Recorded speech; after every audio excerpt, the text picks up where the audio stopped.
Ujar Allah sekarang di sidang. Kenapa kamu kuriakan di neraka? Ujar Allah supaya pian kasihan lawan kami, dan makanya kamu kuriak. Imam Tirmidzi, kita tidak membicarakan hukum, kita bicara fadail. Nazkuru hadzal hadis ala sabilil fadail.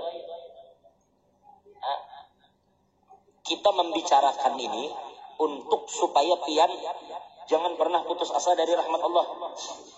Coba perhatikan. Akhrajal Imam Tirmidzi an Abi Hurairah an Rasulillah qala inna rajulaini mimman dakhala an-nar ishtadda siyahuhuma.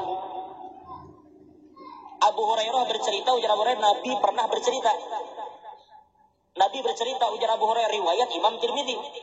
Ketika Nabi menceritakan tentang sifat ahli neraka, ternyata ada dua orang ahli neraka yang mereka ini selalu berteriak di neraka. Jadi kita tuh meraung apa? Mereka itu tuh meronta.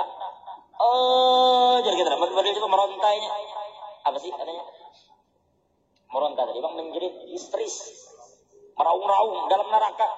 Abut orang berataan mendengar raungannya. Jadi kuriak, mahamuk. Akhirnya apa? Ketika inya meraung, faqala Rabb azza wa jalla akhrijuhuma falamma ukhrija qala lahumā li ayyi shay'in ishtadda siyahukuma qala fa'alna dzalika litarhamana. Ujar Allah, ai malaikat, siapa yang ribut itu siapa? Wallahu a'lam, padahal Allah Maha tahu. Tapi yang siapa orangnya yang ribut di neraka ribut? Ujar malaikat tuh, ya Allah, nang berdua tuh nah ribut. Halulung uciakan. Ujar Allah, keluarkan ini mulai neraka, keluarkan dulu sunat, keluarkan dulu. Lalu dikeluarkanlah yang berdua tadi. Lalu Allah tanyakan kepada mereka, ujar Allah, li ayyi syai'in ishtadda siyahukuma. Ujar Allah, apa yang menyebabkan kalian berteriak begitu histeris? Kenapa ya kami Allah Ta'ala? Apa jarnya? Hebat. Yang kedua nih, litarhamana, ya Allah, kami kuriak-kuriak kayak ini supaya pian kasihan lawan kami. Ini kami kuciakan di supaya pian kasihan. Litarhamana supaya pian kasihan lawan kami. Ujar Allah, inna rahmati lakuma an tantaliqa wa tulqiya bi anfusikuma aizu kuntuma minan nari fayantaliqat fayulqa ahaduhuma nafsah fayaj'aluha alaihi bardan wa salama wa yaqumul akhar fala yulqi nafsah fayaqulu lahu rabb azza wa jalla ma mana'aka an tulqi nafsak qala alqa sahibuk kama alqa sahibuk fayaqulu ya rabb inni la arju an alla tu'idani fiha ba'da ma akhrajtani. Ini hebat lah. Jadi yang berdua tadi dikeluarkan dari neraka. Kenapa gara-garanya? Karenanya kuciakan gua. Ya keluarkan, nih ganggu yang lain aja nih. Keluarkan dulu. Ujar Allah sekarang di sidang. Kenapa kamu kuriakan di neraka? Ujar Allah supaya pian kasihan lawan kami, dan makanya kamu kuriak. Ini ngetuk rasa kasihan biar. Ujar Allah kayak ini sudah.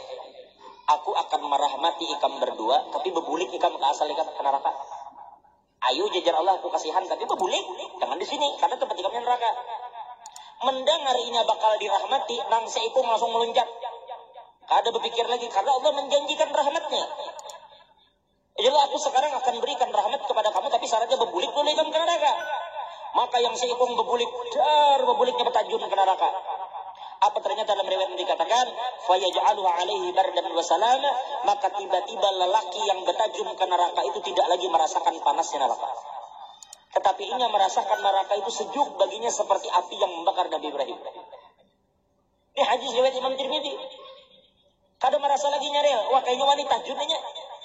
Di dalam segarnya kada merasa panas. Yang seikung kada tajun-tajun. Melihati kawan bina hilang kada lagi. Ujar Allah Ta'ala kepada yang seikung, kenapa kamu berdiam? Ujar Allah, aku akan memberikan rahmatku, tapi membulik dulu kamu ke dalam. Sekalinya ini beban dari Allah. Mun kawa, ulun di sini aja gitu. Amun kawa. Kenapa ujar Allah Ta'ala? Ujarnya, ya Allah, ulun mohon lawan biar. Tolong jangan pian bulikakan ulun setelah pian keluarkan ulun dari situ. Masa pian sudah keluarkan ulun dibulikakan lagi, pian kada perlu juga memasukkan ulun ke situ. Kada ada ruginya juga pian bilanya ulun kada jadi masuk ke situ. Nah, hebat raja lobi ini lah. Jangan-jangan bebuan salas nih. Raja lobi, cuma salas-salas di sini kada. Artinya sampai Allah Ta'ala di lobi ya. Mudah-mudahan semuaan sales-sales yang ada di dalam surga berataan. Dan mereka menawarkan barang dengan cara yang halal. Tolong pian tetapkan ulun di sini apa ujar Allah Ta'ala. Lalu kemudian Allah katakan, laka roja'uk fayadkhulani jami'an al-jannata birahmatillah. Ujar Allah, kalau begitu aku akan mengabulkan apa yang engkau harapkan. Maka akhirnya dua-duanya tadi Allah masukkan ke dalam surga semata-mata karena rahmat Allah. Kita kada berpandar amal, kada ada amal di sini. Kita kada bicara amal, mana ada amal? Amal kada dibicarakan dalam riwayat ini. Kada bicara pahala puasa, kada bicara pahala haji, pahala apa? Yang dibicarakan di sini murni rahmat Allah Taala. Coba berpikirkan baik-baik. Orang ini nyata-nyata dalam neraka andakannya. Tapi ketika rahmat Allah menyentuhnya, ini selamat dari azab Allah. Kenapa jadi pian bisa menghakimi orang nyata-nyata ada di dunia dan belum tentunya masuk neraka? Jika rahmat Allah bisa meliputi orang yang ada dalam neraka, maka bagaimana dengan umat Nabi Muhammad yang ada di dunia? Makanya coba perhatikan baik-baik, Nabi Muhammad itu dulu dalam perang Uhud. Perang Uhud itu paman Nabi Sayyidina Hamzah itu dibunuh oleh siapa? Oleh Wahsy kan? Ditombak kan? Dibelah dadanya, dikunyah jantungnya. Sampai Nabi Muhammad itu sedih luar biasa. Sampai Nabi mengangkat tangan itu, sampai dalam riwayat dikatakan, dalam satu riwayat ini tergulung atau Nabi ini terturun. Saking tingginya Nabi mengangkat tangan.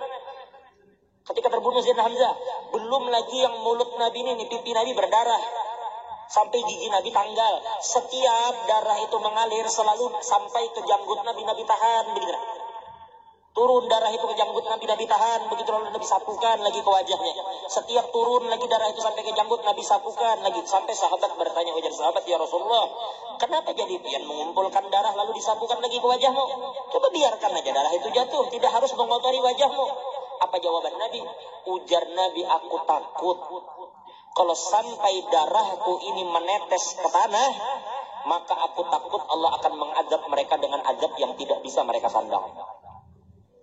Sampai sahabat mengatakan, ya Rasulullah il'anhum, ya Rasulullah laknat mereka itu kan ada gunanya hidup manusia macam itu. Pian yang nyata-nyatanya akan menyelamatkan malah diusir. Pian yang nyata-nyatanya akan menyelamatkan mereka malah dihina. Pian yang nyata-nyatanya hendak menyelamatkan mereka malah dicaci maki, diusir, dilukai, Anda dibunuh. Paman pian dibunuh, sahabat kita laknat mereka itu kan ada gunanya hidup. Untuk apa membiarkan orang begitu hidup? Laknat saja mereka. Karena apabila Nabi melaknat mereka, pasti Allah melaknat. Apa jawaban Nabi? Ujar Nabi, ma bu'istu syattam wala la'anahu kama qala al-hadith. Ujar Nabi, aku ini tidak diutus oleh Allah sebagai tukang laknat dan bukan juga tukang caci. Innama bu'istu rahmatan lil alamin. Tetapi aku diutus oleh Allah sebagai rahmat bagi seluruh alam. Nabi dalam posisi begitu kada melaknat siapapun, kada mencaci siapapun. Lalu hari ini kita mencaci orang dan melaknat orang, siapa yang kita umpati? Sedangkan Allah Subhanahu wa taala berfirman, laqad kana lakum fi Rasulillahi uswatun hasanah. Sungguh di dalam diri Nabi Muhammad itu terdapat suri teladan yang baik bagi kalian. Allahu a'lam bishawab.